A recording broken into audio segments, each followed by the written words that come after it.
Ertugrul गाजी जो है ना वो हमारी नेशन को, हमारे लोगों को मोटिवेट करे। जो भी फर्द आया है इस जमीन पर उसे एक दिन लौट कर तो जाना है अपने रब के पास। कब आसमान से डायरेक्टर कहेगा कट और खत्म, गोद में वो बातें करते उसका सांस बंद हुआ, उसे जाना था बेटा। अस्सलामुअलैकुम, मैं हूं आपकी होस्ट हिफ्जा ताहिर। मैं फिर से हाजिर हुई हूं अपना प्रोग्राम लेके, जिसके अंदर मैं मुलाकात करवाती हूं आपकी कुछ फेमस पर्सनालिटीज़ के साथ। तो आज भी हमारे पास टीवी, ड्रामा और स्टेज के बहुत बड़े एक्टर मौजूद हैं जो कि इस इंडस्ट्री में अपने नेगेटिव कैरेक्टर्स की वजह से जाने जाते हैं। हाँ जी, मैं बात कर रही हूँ सर राशिद महमूद की। तो आइए उनसे करते हैं बातचीत और गपशप का सिलसिला ज़रा आगे बढ़ाते हैं। अस्सलाम वालेकुम सर। जी वालेकुम अस्सलाम हिफ्जा। कैसे हैं सर आप? बिल्कुल ठीक। फॉर मी, आप आए हो मेरे पास गुफ्तगू सुनीद के लिए तो वेलकम। सर इतनी मतलब प्योर उर्दू?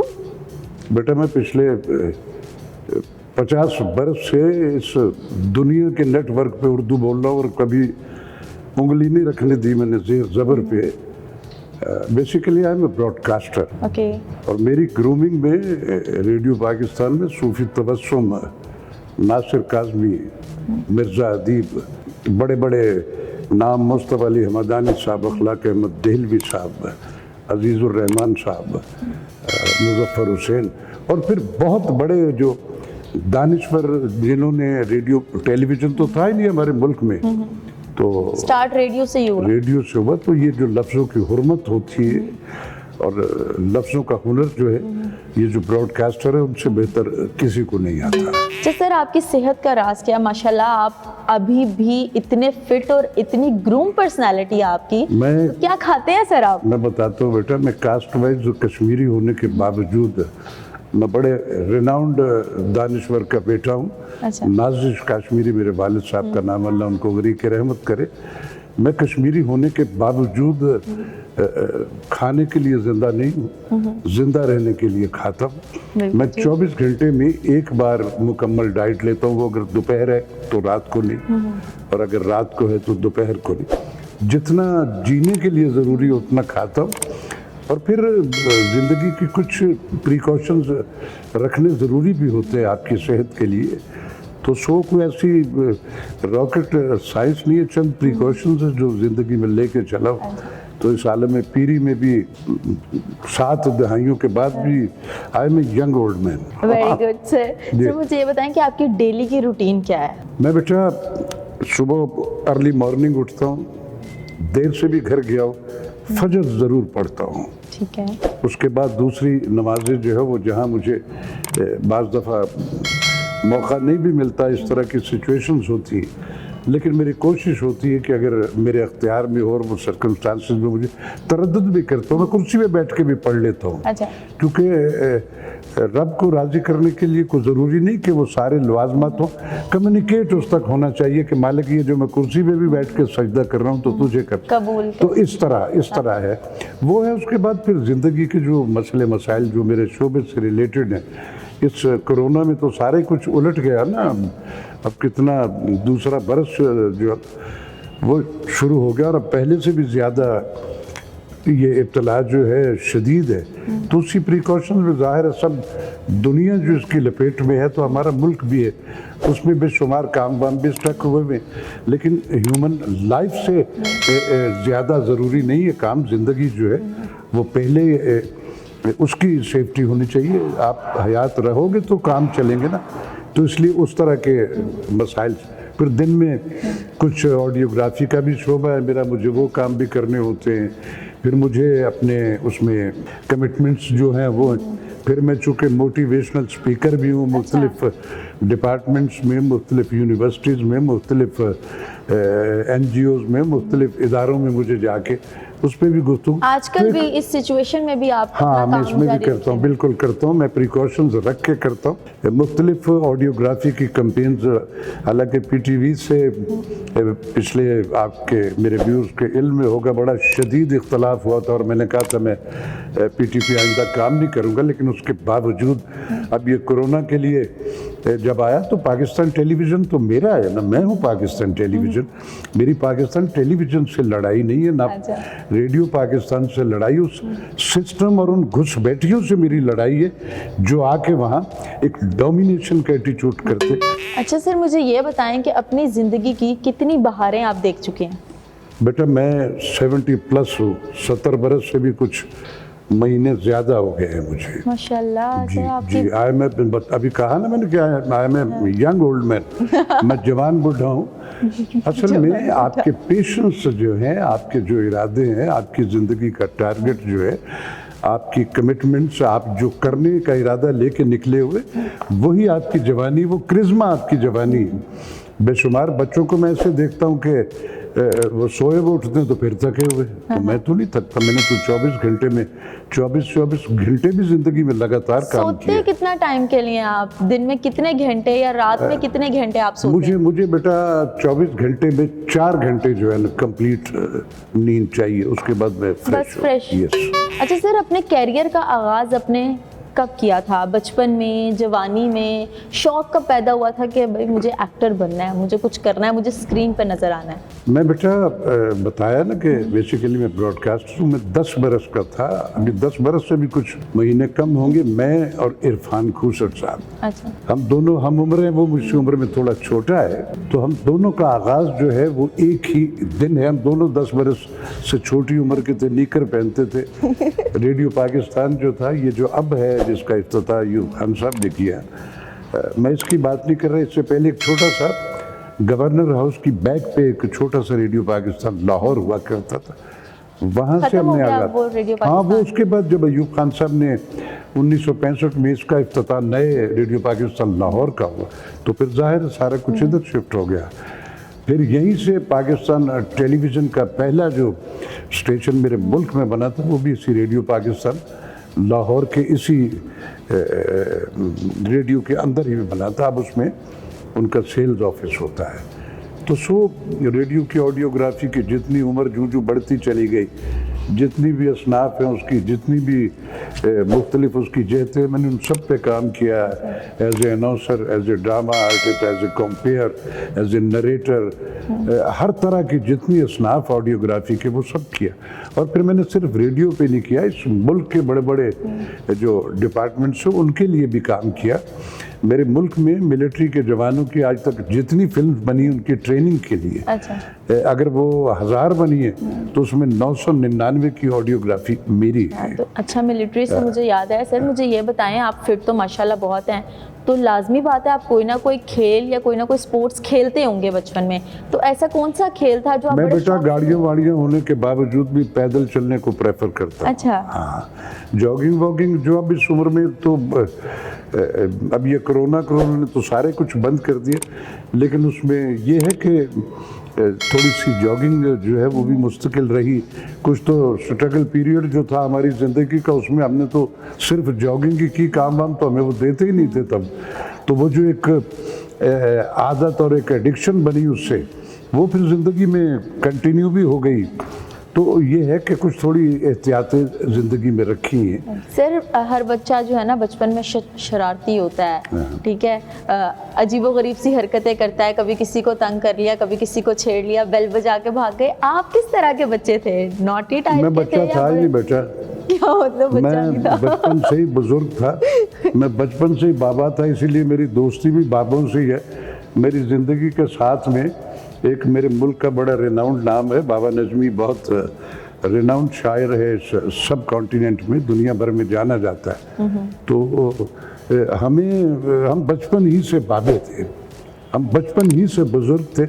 हमने उस उम्र में वो प्रिकॉशंस रखे, वो बातें रखी जो लोग बुजुर्गी में भी नहीं जान पाते। जिस दौर में आप पैदा हुए थे उस दौर में इतना पढ़ाई का रुझान नहीं था, तो आपने कितनी जमातें पढ़ी हुई हैं? मैंने बेटा ग्रेजुएशन की थी इस्लामिया कॉलेज उस टाइम पर भी? हाँ, ये आपकी पैदाइश से पहले की बात है। उसके बाद मेरे पास दुनिया भर की वो डिग्री हैं जो मैंने ज़माने को पढ़ा है। अच्छा। मैं बर्ट्रैंड रसल को भी जानता हूँ, मैं ऑस्कर वाइल्ड को भी जानता हूँ, मैं मैक्सिम गोर्की को भी जानता हूँ, मैं गालिब को भी जानता हूँ, मीर तकी मीर को भी जानता हूँ, लेकिन मैं ख्वाजा फरीद से लेके बुल्ले शाह और ये जो है इनको भी ज़्यादा जानता हूँ। अच्छा सर, मुझे ये बताएं कि पहला ड्रामा आपका कौन सा था?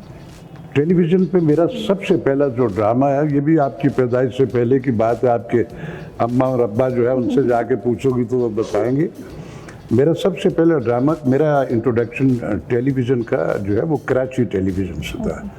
मेरा सबसे पहला जो सीरियल था वो था शाहीन, नसीम हिजाजी साहब का एक हिस्टोरिकल नावल था और बड़ा मेगा सीरियल था, सड़कें बंद हो जाया करती थी। उसमें मैंने स्पेनिश किंग फर्डिनेंड का बादशाह का रोल किया। कलर था। ताहिरा वास्ती एक मेरे पाकिस्तान टेलीविज़न का बहुत बड़ा नाम है, वो मेरी मलिका बनी थी and that was my debut serial जो सबसे पहले। वो अभी भी नहीं, वो भी अल्लाह मियाँ के पास जा चुकी है। ठीक है। तो वो मेरा पहला था। उसके बाद एक तसलसल है, वो दिन आज का दिन, फिर मुझे याद नहीं मैं कितने ड्रामे फिल्म कौन सी की आपने सबसे पहले और किस तरह की वो फिल्म थी? फिल्म सबसे पहली मुझे उर्दू फिल्म जो थी वो नज़र शबाब की थी, एक से बढ़कर एक। पंजाबी की फिल्म जो थी मेरी सबसे पहली वो एजाज दुरानी साहब, जिनका ये पिछले दिनों इंतकाल हो गया, मेरे मुल्क का बहुत बड़ा नाम, हीर रांझा वाले हीरो थे, प्रोड्यूसर भी थे। उन्होंने एक फिल्म बनाई थी और उसके डायरेक्टर थे मौला जट वाले यूनस मलिक, पंजाबी वो थे। उसके बाद फिर एक सिलसिला है सैयद नूर साहब की शायद कोई फिल्म होगी जिसमें मैं नहीं हूँ, शहजाद रफीक साहब की शायद कोई फिल्म होगी जिसमें मैं नहीं हूँ। फिल्म क्यों नहीं बना लेते सर आप खुद ही बनाएं और खुद ही रोल करें? इस मुल्क में बनाने के लिए एक सियासी एफिलेशंस दरकार है, चैनलों से दोस्तियाँ दरकार है। अच्छा। तो मैं तो बड़ा फैक्ट्स बिलीवर आदमी हूँ, मुझसे जो सवाल किया जाता, जो जवाब मैं समझता हूँ मैं वो दे देता हूँ। तो यहाँ सच जो है वो अच्छा नहीं लगता। जो मैं करना चाहता हूँ उसके लिए मुझे जो रिक्वायर फिजिबिलिटी है वो मेरे पास अभी सिक्योर नहीं है। अगर कोई इब्ने मरियम मेरे साथ आके जुड़ेगा और मुझे कहोगा कि आओ राशिद महमूद मैं तुम्हारे साथ हूँ और मेरे इख्तियार में होगा वो बनाना, तो इस पाकिस्तान के लिए वो एक प्रोजेक्ट बनाऊँगा जो शायद किसी ने ख्वाब में भी न सोचा होगा। प्राइड ऑफ परफॉर्मेंस का अवार्ड मिला था जब। जी हाँ, मिला था। तो उस टाइम पे आपकी क्या फीलिंग्स थी? आपने एक्सपेक्ट किया था कि अरे मुझे बेटा मिलेगा? देखो आप प्राइड ऑफ परफॉर्मेंस मींस कि मेरी परफॉर्मेंस का प्राइड। तो मैं जो इन सफ़ेद बालों से भी मेकअप वाला मुझे मुंडा बना देता और मैं आपको मनवा देता हूँ कि मैं मुंडा हूँ, तो मेरा प्राइड तो ये है। अवार्ड्स जो हैं वो बड़े खुशकुन होते हैं, मिलने चाहिए। एक रजिस्ट्रेशन होती है आपके मुल्क की तरफ से, तो लोग तो मुझे प्यार करते पसंद करते थे, तो मेरा अवार्ड तो चल ही रहा। तो जब प्राइड ऑफ परफॉर्मेंस मिला तो वो ये खुशी की बात ज़रूर थी कि चलो मुझे मेरी ज़िंदगी में मिल गया। और बड़े लोगों को ना मरने के बाद मिलता है ये अवार्ड। नहीं बेटा, मेरे मुल्क में तो 5-5 घंटे में भी मिलता है अवार्ड। अभी आप भी मिले हैं, इससे पीछे भी मिले हैं, बेशुमार ऐसे लोग हैं जिनको मिल जाते। तो मैं तो वो फर्द हूँ जिसको 50 बरस के बाद, आफ्टर 50 इयर्स प्रैक्टिकल पार्टिसिपेशन के बाद मिला था। तो खुशी तो हुई कि चलो यार अभी मैं हयात था तो मिल गया, लेकिन कोई ऐसा वो मेरे सर पे सींग नहीं निकला, ना भी मिलता तो कोई बात नहीं थी। अच्छा। मेरा प्राइड, मेरा व्यूअर मुझे पसंद कर रहा है, उससे बड़ा अवार्ड और रिवॉर्ड क्या होगा। बिल्कुल ऐसी है सर। जैसे मुझे ये बताएं कि अभी तक कोई ऐसी ख्वाहिश जो आपकी ना पूरी हुई हो और आप चाहते हैं कि अब मुझे ये करना है? मेरी ख्वाहिश बेटा है तो सही, क्या सर? मैं अपने पाकिस्तान में सारी ज़िंदगी होगी, पता नहीं कब अचानक पता चलेगा कि राशिद महमूद साहब कूच कर गए इस जहान से। मैं अपनी इस ज़मीन पे किसी एक इब्ने मरियम को देखना चाहता हूँ, कोई एक बंदे का पुत्र देखना चाहता हूँ कि जिसको देख के मुझे अंदाज़ा कि हाँ यार ये ज़िंदगी है। एक भी नहीं देखा, फ्लक्चुएशन है, कहा कुछ जा रहा, देख कुछ रहा, अपने लिए और है, हमारे लिए और है, फलां के लिए। मैं चाह रहा हूँ कि मैं अपने इस मुल्क को जैसा ख्वाब देखा लामा साहब ने और हज़रत कायद ने जो मुल्क हमें दिया था और जिस डिवोशन और जिस इरादे से लिया गया था, उसकी फ़िज़िकल इम्प्लीमेंट्स इसके बनने के बाद आज तक नहीं। मैं चाहता हूँ कि मैं अपनी ज़िंदगी में अल्लाह के पास जाने से पहले ये देख के जाऊँ कि हाँ यार मेरा पाकिस्तान। सर ज़िंदगी में ना बहुत से नशेबो फराज आते हैं। जी बेटा। तो सर मुझे ये बताएं कि आपके जो जवान बेटे की डेथ हुई उसने आपको कितना डाउन कर दिया? मतलब कैसे आपने वो चीज़ बर्दाश्त की, एक जवान मौत?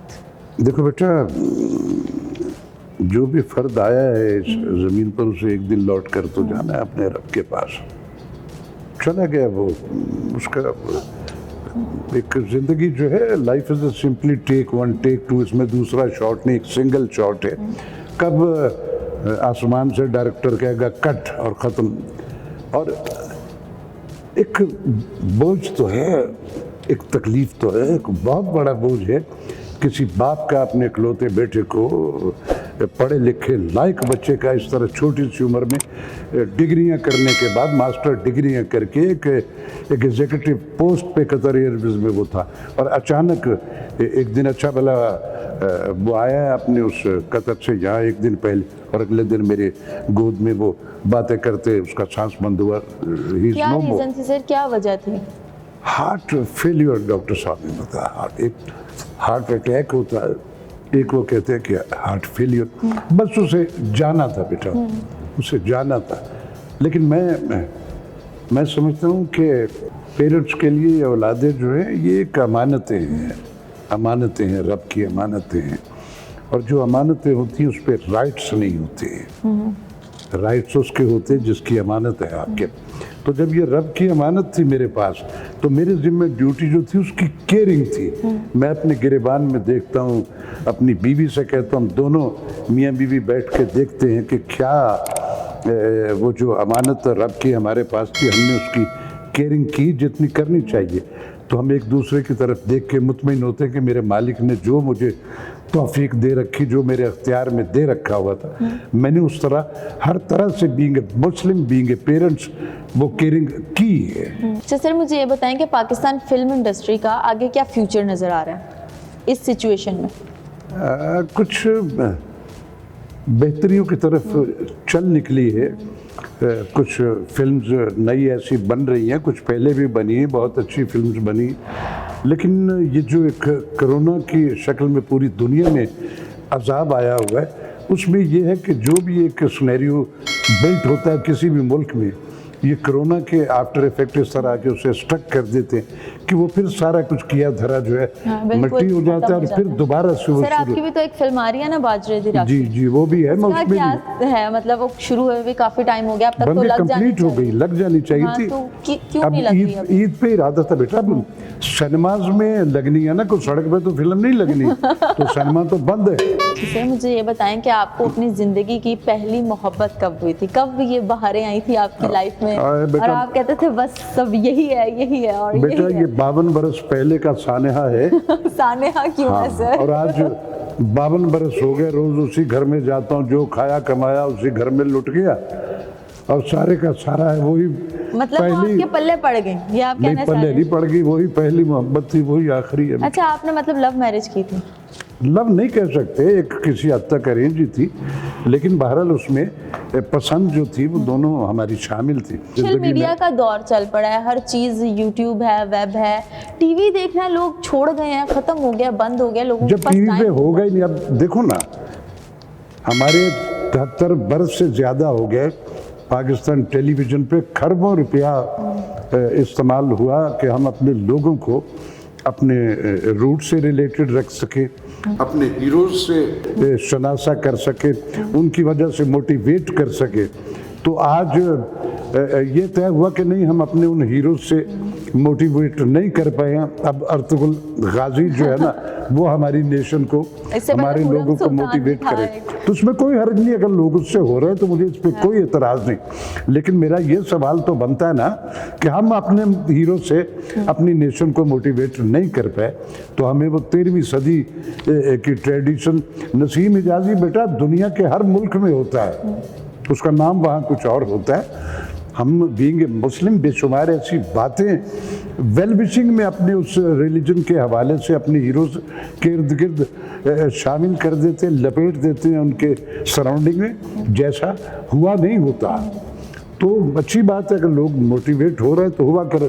हमने तो अपनी ज़िंदगी में अपने ज़िम्मे का जितना जो हमारे इख्तियार में था कर रहे हैं, जितनी सांसों की गिनती बाकी उसमें भी करते रहेंगे। सर एक छोटा सा और चीज़ थी, टिकटॉक जो आ गया, टिकटॉक के बारे में कुछ कह दें, क्या है टिकटॉक? बेटा ठहर ठहर के बंद हो जाता है और अल्टीमेटली एक दिन आएगा जब ये बिल्कुल ही बंद हो जाए। इसमें जो मदारियों के बच्चे हैं ना वो ज़्यादा है, मदारियों के बच्चे। ये ऑप्शंस टेक्नोलॉजी ने आपको पॉजिटिव उसके लिए दी थी कि अपनी स्किल अगर आपके अंदर है और आपको मौका नहीं मिल रहा तो आप अपनी उस पॉजिटिव स्किल को अपनी मर्जी से पोर्ट्रे करके तो दुनिया को बताए कि उसमें क्या क्या बेहूदगियाँ हुई, क्या क्या आफ्टर इफेक्ट्स निकले उसके। तो ये टिकटॉकर उसमें ये है ना कि कोई खाने इजाद कर रहा है बनाने, अब देखो तू नए खाने इजाद कर रहा है, खोज चले तुम बिस्मिल्लाह बिस्मिल्लाह बिस्मिल्लाह पढ़ पढ़ के लाखों रुपए, अब डंडे लेके लोग उसके पीछे उसके चल पड़े थे कि ये तूने देखो पैसे और रिलीजन को आप जब उसके कमाई के लिए अपना रिलीजन बेचना शुरू कर देते हो तो ये क्राइम है। रब के यहाँ जाके जवाब में आप उसमें बहुत अच्छा आपने एक वो खोचल पुणे में बिस्मिल्लाह अल्हम्दुलिल्लाह, अरे यार तू ये भाई काहे की बिस्मिल्लाह और अल्हम्दुलिल्लाह लगा कि क्या तो आपको कुर्बानी होने लगा या कोई शहीद होने लगा काहे? आप खोचल पुणे में अपनी व्यूअरशिप बनाने के लिए वो सारे गिमिक्स करते रहे। तो मैं इस पर बिलीव नहीं करता। आप में कोई अच्छी स्किल है, आप अपने लोगों को एजुकेट कर सकते हो, तो उसके लिए खोचल पुणे की ज़रूरत नहीं। आपकी पॉजिटिव स्किल जो है वो दूसरे उससे कन्विंस होते ही। ये सारे के सारे जो है ना ये पैदा की ना सारे के सारे। Thank you so much for thank you बेटा, आपका भी बहुत शुक्रिया। जी हमारे साथ मौजूद थे राशिद महमूद साहब जो कि पाकिस्तान ड्रामा फिल्म इंडस्ट्री के बहुत बड़े अदाकार हैं। बड़ा मज़ा आया उनसे बातें करके, बहुत सी चीज़ें हमने जानी जो हमारी यंग जनरेशन को नहीं पता। मैं फिर हाजिर होंगी एक नए प्रोग्राम में, एक नए टॉपिक के साथ, एक नए गेस्ट के साथ, लेकिन फिलहाल के लिए मुझे दीजिए इजाज़त। अल्लाह हाफिज़।